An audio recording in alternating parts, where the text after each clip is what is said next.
BNP 15 বছর ধরে এই ফ্যাসিস্ট সরকারের বিরুদ্ধে লড়াই করেছিল।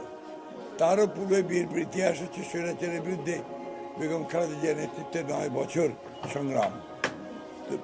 গণতান্ত্রিক অধিকারের জন্য, ভোটের অধিকারের জন্য, মুক্ত একটা সমাজের জন্য বিএনপি সবসময় লড়াই করেছে এবং তারই যে বহিঃপ্রকাশ হচ্ছে জনগণের বিএনপির প্রতি ভালোবাসা হচ্ছে এই ল্যান্ডস্লাইড ভিক্টরি। এই ভিক্টরিকে মূল্যায়ন করতে হবে সেই কোণ থেকে।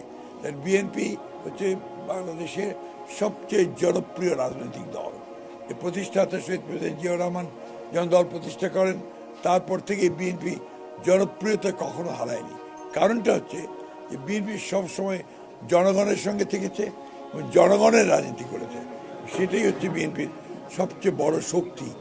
একটা কথা মনে রাখতে হবে আমাদেরকে, যে বিএনপি কোনো ক্যাডার বেস পলিটিক্যাল পার্টি না, BNP is a mass base political party.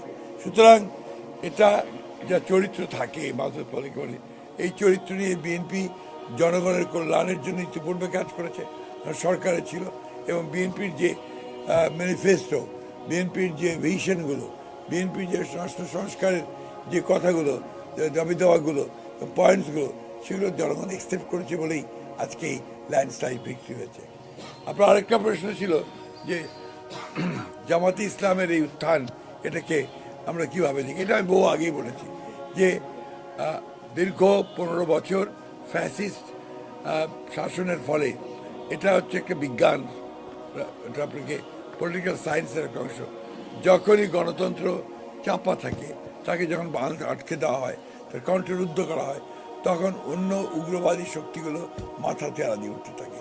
এবং সেটাই এই দেশে ঘটেছে, যেখানে আজকে যেটুকু উত্থান হয়েছে জামাত ইসলামের, that is because of Awami League, তাদের যে দমন পীড়নমূলক যে শাসন এবং বিরোধী দলকে ফাংশন করতে না দেওয়া, তাদেরকে ইলেকশন করতে না দেওয়া, যার ফলে আজকে এটা হয়েছে।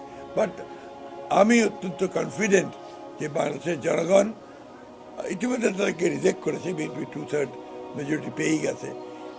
জনগণ তাদেরকে আবারও সুষ্ঠু, সৎ এবং কল্যাণমূলক রাজনীতির মধ্যে দিয়ে সমস্ত অপপ্রবণতাগুলোকে রুখে দিতে সক্ষম হবে।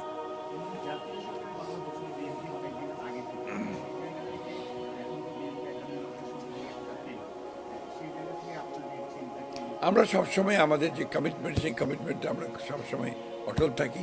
আমরা বলেছিলাম যে ফ্যাসিস্টদের বিরুদ্ধে যারা রাস্তায় যুগপৎ আন্দোলন করছেন, তাদেরকে সঙ্গে নিয়ে আমরা নির্বাচন করেছি এবং তাদেরকে সঙ্গে নিয়ে ইনশাআল্লাহ আমরা